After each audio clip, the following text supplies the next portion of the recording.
Alright, hello everyone, this is G Mac from Backyard Solar Power Company. I just wanted you to see how sunny it is out here today.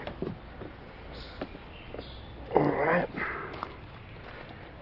so how bright it is. This is the light reflecting off of the solar panel here. You might be able to see my reflection in it. Doubt it, but oh, I can see my reflection in it. I don't know if you can. Yep, there I am. Bald head shining. Alright. Walk up here. I wanted to show you guys my little unorganized solar charging setup here. This right here is my 600 power. This is a Samlex pure sine inverter. Be careful when you're buying inverters. Alright, there's people misadvertise them. This is a pure sine. Modified sines worked really well with old electronics. Okay, like older televisions, older radios. You can still run your lights off of a modified sine inverter. You can probably run just about anything except for variable speed devices. Like you probably can't run a drill or head shears or anything like that off of a mid-sine inverter. You don't want to try to run your high-definition television off of a modified sine inverter. And the difference between a modified and a pure sine is a pure sine is really close to the alternate current AC. All right, and a modified sine means they have developed the device to pulsate, to act like alternating current. Okay. Your high-definition televisions, most of your computers, even your laptops, cannot run correctly off of a modified sine inverter. Probably won't even run normally. Now, I almost tore up my computer with my modified sine inverter. I could probably run my household lights and like my ceiling fan. Well, even your ceiling fan is variable speed. See, that's the big catcher right there. You might be able to run your ceiling fan for a while off of your modified sine. But if you can, you need to try to buy a pure sine. They're not that expensive anymore. The price went down on them. I got that 600 for 150 bucks off of online. So, anyway, this is what I want to show you guys. I showed you those black panels in the other videos, and these little boxes right here. I got 3 of them. There's actually 4 of them that I have that come with those black solar panels. Now, this box doesn't really work right, and all of them have different readings on them. That's the problem. Let's see, this one is 13.7. That's how much power is in my batteries right now, going to my batteries. Okay, according to this one, went down to 13.6. I got this other one over here. It's running at 13.4. See. Now, the reason I have multiple ones is because in the wintertime, I was having trouble charging the batteries. So I broke my solar panels apart. I have, 12 or 13 solar panels. I have 4 on each one of these little boxes. And then my big blue solar panel out there that I built is on this thing right here. And see, this little yellow light right here says that they're charging, or they're charged. Kinda, it could be higher. And then this green light right here says they are charging. Now that's the little light that I was talking about in the other video that shows that they're charging even at 6 o'clock in the morning when the sun's barely out. Alright, so now let's get to the fun part. We're on 4 minutes already. Look here at this thing. I check this thing every day, and let's see where we're at right now. See it? 13.5. Alright, and that's with the sun shining. So now let's check it. Pull this wire out here. I'm going to check the amps on this thing. See, I'm running 13.4 amp, or no, 13, I'm sorry, 3.4 amps. There it is, almost 3.5 amps, which I'm doing pretty good charging the batteries at that amperage.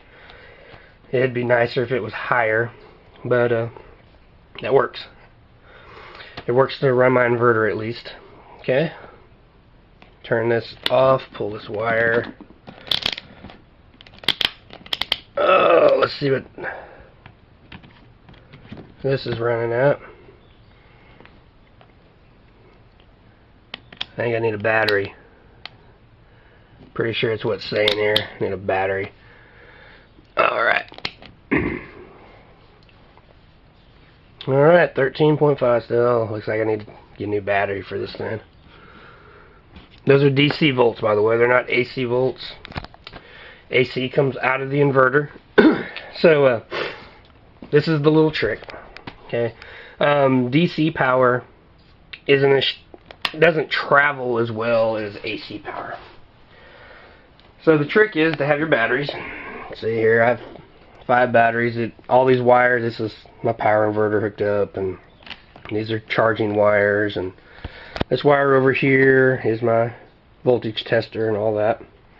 Got 5 batteries all together here. But the trick is to put your power inverter close to these batteries, that way your DC is not traveling long distances, and then you run your extension cord from your inverter, because that's AC power, and it can travel long distances. So that's how it works out. Like I said, you know, off one charge I can usually run for about 3 days. I'm going to start notebooking it now that it's summertime. I don't really have any winter comparisons. I had fun just building the system up to be able to power during the winter. And let's check one more time. Yeah, still holding up the same thing. And see how that says 13.5. And like I said earlier, this thing says 13.6. And this one over here says 13.5. Oh, whoa! That thing jumped.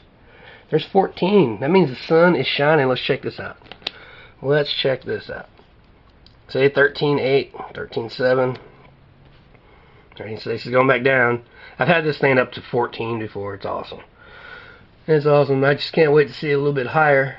You would think with 12 power inverters I could get it higher than that with higher amps, but that's a little more experimentation. I'm happy with what this is doing. I mean, I can run my fan, like I said, my fan, my computer, run my lights, charge my phone, run my internet, run my router. Yeah, I didn't mention all that stuff before, but yeah, my router runs off of this. I have quite a lot of things that I run off just that one inverter right there. And it'll last, when I say 3 days, I'm talking about I stay up all night working on the computer and everything, doing class. And when I say that, I mean, I get home at like 6 in the evening and go home or go to sleep about 6 or 7 at night. Alright, so that's 12, 13 hours I'm running 3 days in a row off this setup, and then the sun comes out and charges it back up completely. And last night I ran it down to 12.3, which isn't really low, okay?